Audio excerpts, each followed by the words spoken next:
विद्यार्थियों, इस वीडियो में हम देखेंगे कक्षा 9 विज्ञान एनसीईआरटी से कक्षा 9 अध्याय 3 परमाणु एवं अणु अध्याय के अंदर जो प्रश्न दिए गए हैं सभी प्रश्नों के उत्तर यहाँ पर देखेंगे।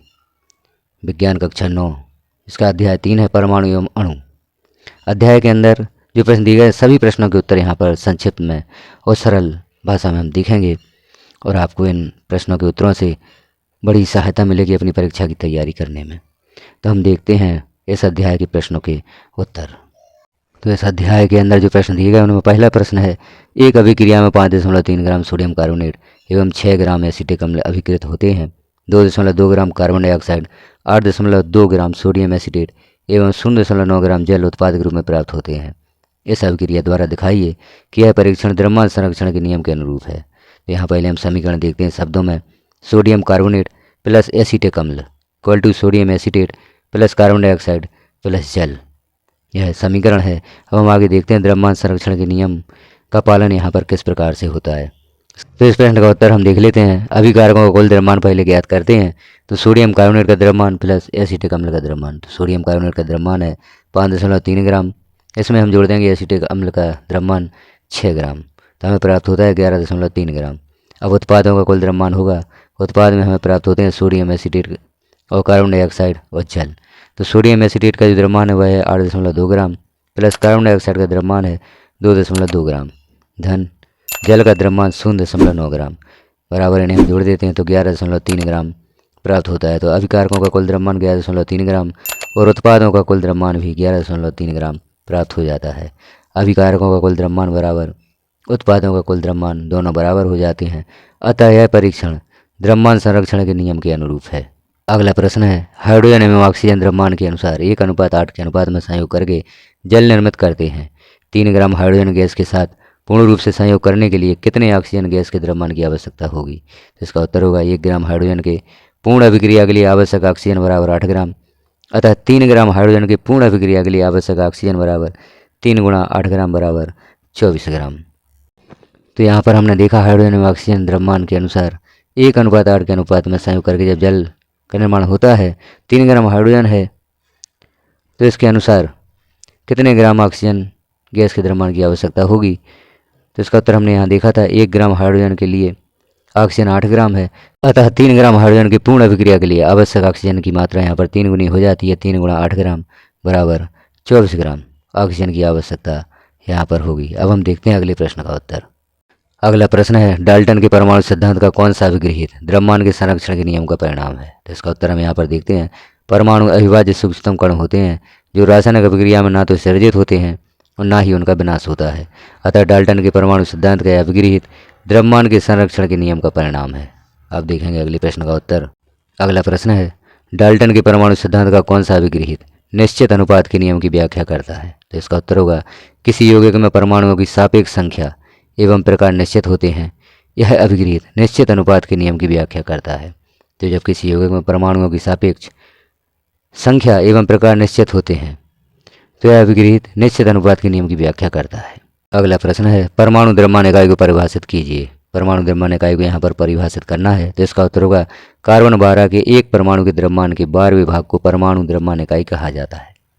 कार्बन 12 का जो परमाणु द्रव्यमान होता है उसके 12वें भाग को परमाणु द्रव्यमान इकाई कहा जाता है। परमाणु द्रव्यमान इकाई बराबर होता है कार्बन 12 के एक परमाणु का द्रव्यमान बटे 12, यह होगा परमाणु द्रव्यमान इकाई। तो कार्बन 12 के एक परमाणु के द्रव्यमान के 12वें भाग को परमाणु द्रव्यमान इकाई कहा जाता है।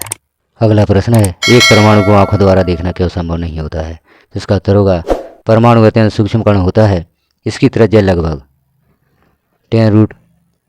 10⁻⁻⁹ मीटर की होती है, इसलिए एक परमाणु को आंखों द्वारा देखना संभव नहीं होता है। परमाणु का आकार बहुत ही सूक्ष्म होता है, अर्थात इसे आंखों से देखना संभव नहीं होता, इसे किसी यंत्र के द्वारा देखा जा सकता है। अगला प्रश्न है, निम्न के सूत्र लिखिए। यहाँ पर कुछ नाम दिए गए हैं जिनके हमें सूत्र लिखना है, जैसे सोडियम ऑक्साइड, इसका सूत्र होगा Na2O, aluminium chloride AlCl3, sodium sulphide Na2S और मैग्नीशियम हाइड्रोक्साइड MgOH2। तो इस प्रकार से हम इनके सूत्र लिख सकते हैं जो यहाँ पर नाम दिए गए हैं। और अब हम देखेंगे अगले प्रश्न का उत्तर। अगला प्रश्न है, निम्नलिखित सूत्रों द्वारा प्रदर्शित यौगिकों के नाम लिखिए। जो यहाँ पर सूत्र दिए गए हैं इनके द्वारा कौन से यौगिक प्रदर्शित होते हैं उनका नाम लिखना है। Al2SO4 थ्राइस, यह होता है एल्यूमिनियम सल्फेट। CaCl2, यह होता है calcium chloride. K2SO4 potassium sulphate. KNO3 potassium nitrate और CaCO3 कैल्शियम कार्बोनेट। रासायनिक सूत्र का क्या तात्पर्य है? इसका उत्तर यहाँ पर हम देखेंगे, किसी यौगिक का रासायनिक सूत्र वह निरूपित करता है कि वह यौगिक किन किन तत्वों के कितने परमाणु से मिलकर बना है। जैसे यहाँ पर उदाहरण दिया है, जल H2O, कैल्शियम ऑक्साइड CaOH। तो यहाँ जल 2 हाइड्रोजन के परमाणु है, 1 ऑक्सीजन का परमाणु है, और कैल्शियम ऑक्साइड 1 कैल्शियम का परमाणु है और 1 ऑक्सीजन का परमाणु है। इस प्रकार से रासायनिक सूत्र यह प्रदर्शित करता है कि यौगिक किन किन तत्वों के कितने परमाणु से मिलकर बना होता है। अगला प्रश्न है, निम्न में कितने परमाणु विद्यमान हैं?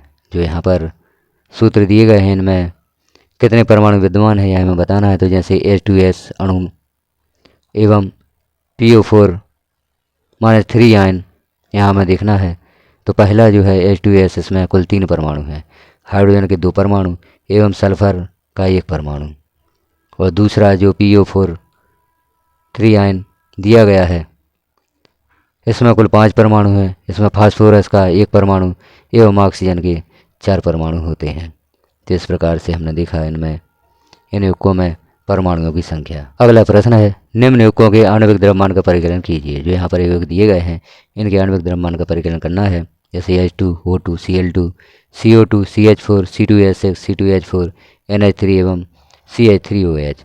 जैसे H2 का आणविक द्रव्यमान यहाँ पर देखते हैं तो H का या हाइड्रोजन का द्रव्यमान 1 होता है। यहाँ पर 2 परमाणु है तो 1 × 2 बराबर 2U यहाँ पर हमें प्राप्त होता है। O2 का आणविक द्रव्यमान भी यहाँ पर आप देख रहे हैं, इसका परमाणु भार 16 है। चूँकि 2 परमाणु हैं 2 का गुणा कर देंगे और यहाँ पर हमें 32U प्राप्त होगा। Cl2 का आणविक द्रव्यमान बराबर कैल्शियम का जो परमाणु भार है वह 35.5 है। 2 परमाणु हैं तो यहाँ पर 2 का हम गुणा कर देंगे और हमें आणविक द्रव्यमान प्राप्त होगा। इसी प्रकार से कार्बन डाइऑक्साइड का आप देख रहे हैं, कार्बन का 12 है, ऑक्सीजन का 16 है। ऑक्सीजन के 2 परमाणु है तो यहाँ पर हम 16 में 2 का गुणा कर देते हैं, आगे हल करते हैं तो हमें प्राप्त हो जाता है 44U। इसी प्रकार CH4 का आणविक द्रव्यमान आप यहाँ पर देखें, कार्बन का परमाणु द्रव्यमान 12, कार्बन का चूँकि 1 परमाणु है तो इसमें 12 ही रहने देते हैं। और हाइड्रोजन के 4 परमाणु है, इसका द्रव्यमान 1 होता है, 4 परमाणु है तो 4 का गुणा कर देते हैं। जब हम इसे हल करते हैं तो 16U हमें प्राप्त होता है। इसी प्रकार C2H6 का आणविक द्रव्यमान भी आप निकाल सकते हैं, कार्बन का परमाणु द्रव्यमान, हाइड्रोजन का परमाणु द्रव्यमान और जितने भी परमाणु दिए गए हैं उनका यहाँ पर गुणा करेंगे तो इस प्रकार से हल करते हुए हमें 30U प्राप्त हो जाता है। इसी तरह से आप C2H4 का आणविक द्रव्यमान भी ज्ञात कर सकते हैं, जो आप यहाँ पर देख रहे हैं। NH3 का आणविक द्रव्यमान, नाइट्रोजन का जैसे 14 परमाणु भार है और हाइड्रोजन का 1 है, हाइड्रोजन के 3 परमाणु हैं तो 1 में हम 3 का गुणा कर देते हैं, हल करते हुए 17U हमें प्राप्त हो जाता है NH3 का आणविक द्रव्यमान।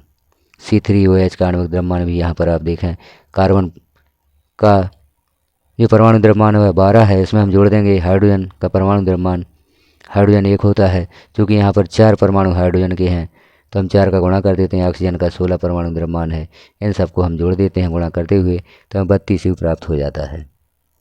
अगला प्रश्न है, निम्न यौगिकों के सूत्र इकाई द्रव्यमान का परिकलन कीजिए।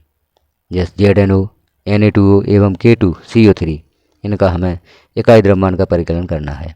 दिया गया है Zn का परमाणु द्रव्यमान बराबर 65U, Na का या सोडियम का परमाणु द्रव्यमान बराबर 23U, पोटेशियम का परमाणु द्रव्यमान 39U, कार्बन का परमाणु द्रव्यमान 12U और ऑक्सीजन का परमाणु द्रव्यमान 16U दिया गया है। अब हम यहाँ पर ZNO और Na2O एवं K2CO3 का परमाणु द्रव्यमान यहाँ पर ज्ञात करते हैं। तो ZNO का सूत्र द्रव्यमान बराबर होगा 65-16, जिनका 65 होता है और ऑक्सीजन का परमाणु द्रव्यमान 16 होता है, इसे जोड़ेंगे हम तो 81U हमें प्राप्त हो जाता है। इसी प्रकार से Na2O का सूत्र द्रव्यमान, तो यहाँ पर जो मान दिए गए हैं हमने देखे, यहाँ पर इन मानों को रखते हुए हम इस प्रकार से सूत्र द्रव्यमान प्राप्त कर सकते हैं। K2CO3 का भी आप पोटेशियम, कार्बन और ऑक्सीजन के मान रखते हुए जो हमें 138U प्राप्त हुआ है सूत्र द्रव्यमान, इस प्रकार से आप ज्ञात कर सकते हैं। अब अगला प्रश्न है, यदि कार्बन परमाणुओं के 1 मोल का द्रव्यमान 12 ग्राम है तो कार्बन के एक परमाणु का द्रव्यमान क्या होगा? इसका उत्तर होगा कार्बन परमाणु के एक मोल यानी 6.023 गुणा 10 पर जो पावर दी गई है 23 की परमाणु का द्रव्यमान बराबर होगा 12 ग्राम। इसलिए कार्बन के एक परमाणु का द्रव्यमान बराबर 12 ग्राम बटे 6.023 गुणा 10 पर 23 बराबर 12 ग्राम बटे 6.023 गुणा 10 पर पावर माइनस 23 की है। तो बराबर हमें प्राप्त हो जाता है 12,000 बटे 6,023 गुणा 10 पर पावर माइनस 23 बराबर 1.99 गुणा 10 पर पावर माइनस 23 ग्राम। तो इस प्रकार से कार्बन के एक परमाणु का द्रव्यमान प्राप्त हो जाता है 1.99 गुणा 10 पर माइनस 23 की पावर के साथ इतने ग्राम। अगला प्रश्न है जिसका उत्तर हमें यहाँ पर देखना है, किसमें अधिक परमाणु होंगे, 100 ग्राम सोडियम अथवा 100 ग्राम लोहा। जबकि यहाँ पर Na का परमाणु द्रव्यमान बराबर दिया गया है 23 यू और Fe का परमाणु द्रव्यमान बराबर 56 यू। तो उत्तर यहाँ पर हम देखते हैं सोडियम का परमाणु द्रव्यमान बराबर 23 यू, सोडियम का मोलर द्रव्यमान बराबर 23 ग्राम। 100 ग्राम सोडियम में मोलों की संख्या होगी 100 ग्राम बटे 23 ग्राम बराबर 4.35।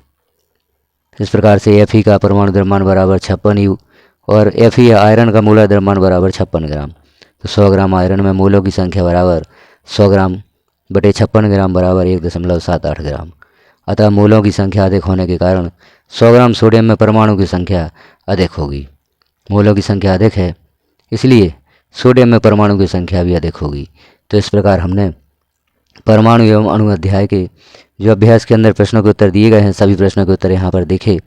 आप अन्य अध्यायों के प्रश्नों के उत्तर यदि देखना चाहते हैं तो चैनल को सब्सक्राइब कर लें, बेल आइकन को क्लिक कर ऑल पर प्रेस कर दें ताकि और भी अध्यायों के प्रश्नों के उत्तर जो भी पब्लिश किए जाएंगे वह आपको सर्वप्रथम नोटिफिकेशन के रूप में प्राप्त हो सकेंगे। चैनल को सब्सक्राइब करते हुए अन्य साथियों में भी चैनल को प्रमोट करें, उन्हें भी चैनल की जानकारी दें ताकि सभी प्रश्नों के उत्तर उन्हें प्राप्त हो सकें, सभी अध्यायों के सॉल्यूशन उन्हें प्राप्त हो सकें और यहाँ से उन्हें मदद मिल सके। वीडियो को लास्ट तक देखने के लिए आपका